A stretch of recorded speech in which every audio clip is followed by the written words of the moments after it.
Hi guys, welcome to Topic. Today I'm going to show you how to set up the Canon 600EX-RT Speedlight to be triggered wirelessly with the Canon Speedlight transmitter, the ST-E3-RT. Now to set it up, I'm going to start with the flash. I'm going to turn it on, and by default it should be in our normal mode. It just says ETTL at the top. So now this is ready to go on top of the camera on the hot shoe to be triggered normally, but we don't want that. We want to send it up. So this will act as a slave to get triggered by our trigger system. So in order to do that, right here on the side we have a little button with a lightning bolt on it. If I press that and cycle through all the settings, you'll see that we can change it from master to slave settings to be triggered either wirelessly or optically. So let's look at those options.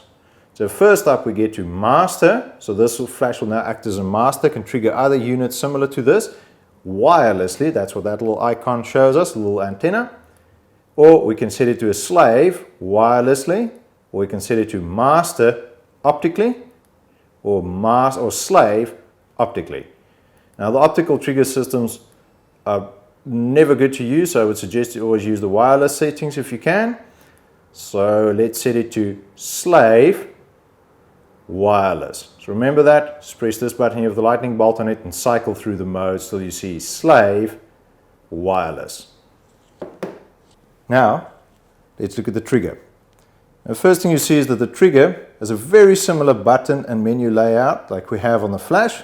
Makes it easy to use. Going to switch it on, and you'll see here on the side, if I cycle through the flash modes, I have no other options than this acting as master wirelessly. And that's exactly what we want. But we have a slight problem. At the moment, my link indicators at the top are both red, showing that there's no communication between the trigger and the flash at the moment. So this trigger will not trigger the flash. So we're going to look at how to set that up now. Now the first place to start off with is going to step back to the flash, and I'm going to press this button underneath menu 1 till I see menu 2. I'm going to press it again. And here on the left hand side then we'll see an option to change our channels and ID. First place to start is ID. And I'm going to do the same on the trigger. Press that under menu 1, menu 2, ID. And we see here's already a discrepancy. Flash is set to ID 0000, and there's a difference on this side. So let's just fix that up. Doesn't matter which one you change. So I'm just going to change the one on the trigger so that they're the same. Oh, right. Lights are still red. So let's go and look. It's probably now a channel mismatch as well. So I'm going to tap on back. We look at the channel setups. They're set to channel 1, channel 3. That's probably the issue. Let's switch this back to channel 1. And boom. Two of them should work together now. We have a green light on both, meaning that it's linked. Let's test it. There we go. Firing.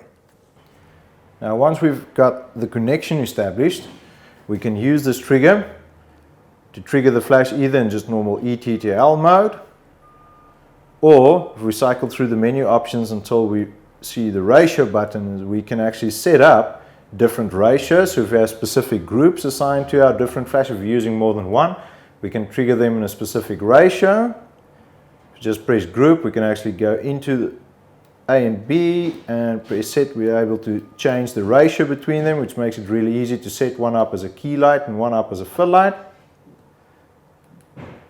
Or if we cycle through mode again, we can get to manual, where we can set up the specific flashes to trigger manually at a specific power output, multiple burst options, or the group option that is really handy. In here, we can go in and fine tweak each group, set it up as either manually by pressing the button underneath group, and then we can assign a different mode to the group. So group A can be triggered manually, group B, we can set that up to be triggered in ETTL, the specific settings, etc., to set it up exactly the way we want it. Really handy little trigger, easy to use, easy to set up.